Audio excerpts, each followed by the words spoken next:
saya untuk sedikit memaparkan tentang tema sempurnakan wudhu untuk sempurna sholat. Sekali lagi bisa dicatat, sempurnakan wudhu untuk sempurna sholat. Bapak, Ibu guru dan tak lupa anak-anakku, siswa-siswi se-Kabupaten Subang, Allah Subhanahu wa Ta'ala telah berfirman di dalam surat Al-Maidah ayat bacakan di muqaddimah bahwasannya, wahai orang-orang yang beriman, apabila kamu hendak melaksanakan sholat, maka basuhlah wajahmu dan tanganmu sampai ke siku, dan sapulah kepalamu dan basuh kedua kakimu sampai kedua mata kaki. Ini menandakan bahwa sholat yang sempurna itu bisa ditentukan bagaimana kita menyempurnakan wudhu. Pernah mendengar satu kaul ulama dari Kiai Haji Soleh Nasihin, Dewan Kiai Pondok Pesantren Miftahul Huda Manonjaya Tasikmalaya. Beliau menyampaikan, apabila wudhunya tenang, insya Allah sholatnya pun akan tenang, sholatnya pun akan sempurna. Begitu sebaliknya, apabila wudhunya tidak benar, dipastikan sholatnya tidak benar. Dan apabila wudhunya rusuh, gurung-gusuh, terlalu terburu-buru, maka dipastikan sholatnya pun akan terburu-buru. Bahkan di dalam kitab Nasoihul Ibad karangan Syekh Muhammad An-Nawawi Al-Bantani menyebutkan ada 3 golongan orang yang dosanya akan dihapus oleh Allah Subhanahu wa Ta'ala. Yang pertama, orang yang selalu menyempurnakan wudhunya. Apa yang menjadi sebab dosa seseorang yang mempunyai wudhu dihapus oleh Allah Subhanahu wa Ta'ala? Karena sejumlah air wudhu yang mengalir melalui wajah kita, melalui 2 tangan kita, sampai kita selesai, ternyata dalam satu kecelakaan air wudhu, satu tetesan air wudhu dihitung menjadi 1 kiparat dosa untuk kita. Coba kita bayangkan berapa ratus tetesan air yang jatuh ketika kita membasuh wajah. Berapa tetesan air yang kita basuh ketika kita membasuh tangan? Berapa tetesan air ketika kita mengusap kepala? Berapa tetesan air yang jatuh ketika kita membasuh 2 kaki? Para ulama menyebutkan di dalam kitab Nasoihul Ibad, Rasulullah SAW bersabda, orang tersebut dosanya sedang diampuni oleh Allah dengan sejumlah air wudhu yang jatuh melewati anggota tubuhnya. Yang kedua, orang yang akan dikiparati dosanya, yang akan dihapus dosanya oleh Allah, wal masi ilal jamaati. Orang yang selalu beranjak, berangkat, melangkahkan 2 kakinya, mengayunkan 2 tangannya untuk berangkat ke 2 tempat yang mulia. 1, berangkat ke masjid untuk sholat berjamaah. Dan yang kedua, untuk berangkat menuntut ilmu. Maka Bapak harapkan kepada teman-teman Bapak, siswa-siswi, guru-guru dari atasan sampai bawahan, ketika kita berangkat ke sekolah, alangkah lebih hebatnya, alangkah lebih bagusnya kita mempunyai wudhu sebelum kita berangkat mendidik, membina, membimbing anak-anak kita. Dan anak-anak Bapak juga jangan lupa selalu mempunyai air wudhu ketika kita akan berangkat ke sekolah. Kenapa? Karena orang yang melangkahkan 2 kakinya berangkat sekolah, melangkahkan 2 kakinya berangkat mengaji, berangkat tolab ilmu, berangkat ke masjid untuk berjamaah, sudah orang tersebut dosanya diampuni oleh Allah Subhanahu wa Ta'ala. Yang ketiga, orang yang akan dihapus dosanya oleh Allah ialah wantidharus sholati ba'da sholati.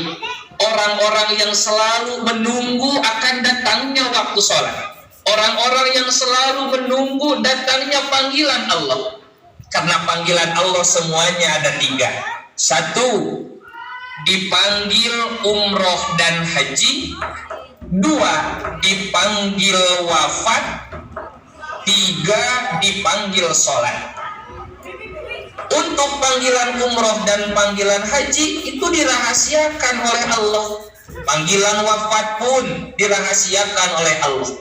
Nadom Sunda menyebutkan gening maut ngadodoho borosok di poho-poho datang temerenya ho ngageretek taya tempo.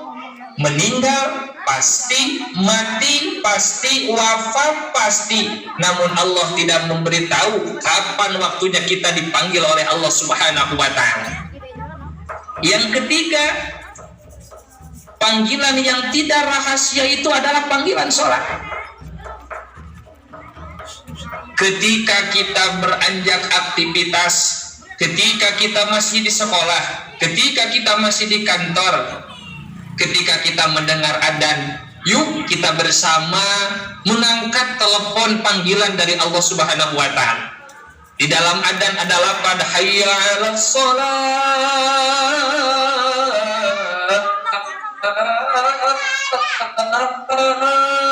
Mari bersama bergegas menuju sholat. Untuk apa, Pak?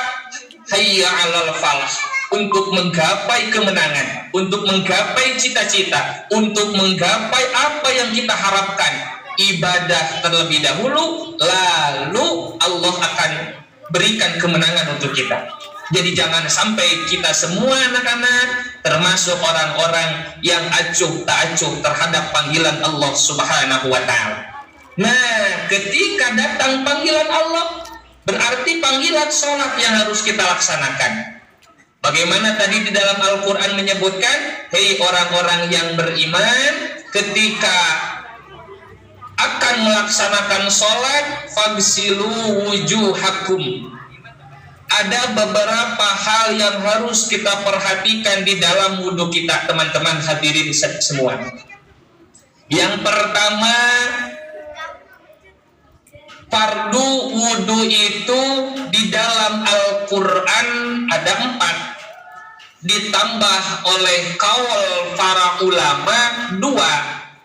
1 ditambah di nomor 1 yaitu niat. Yang kedua ditambah di nomor 6 yaitu at-tartibu, tartib. Maaf teman-teman, Bapak Ibu semuanya, ada yang harus kita perhatikan ketika kita hendak melaksanakan wudhu. Yang pertama, periksa terlebih dahulu anggota badan kita yang akan kita basuh ketika kita wudhu. Jangan sampai ada satu hal yang menghalangi kulit kita. Awas, hati-hati apabila anak-anak sudah memakai pulpen, sudah memakai spidol, sudah memakai tip-ek, atau sudah mengecat kelasnya. Jangan sampai ada cat, spidol, pulpen, dan apapun itu yang menghalangi kepada kulit yang akan kita basuh ketika kita berwudu. Kenapa? Sebab apabila ada yang menghalangi di dalam anggota tubuh kita, wudunya tidak sah. Karena begitu, pada beberapa menit ke depan, izinkan Bapak untuk menyebutkan saja.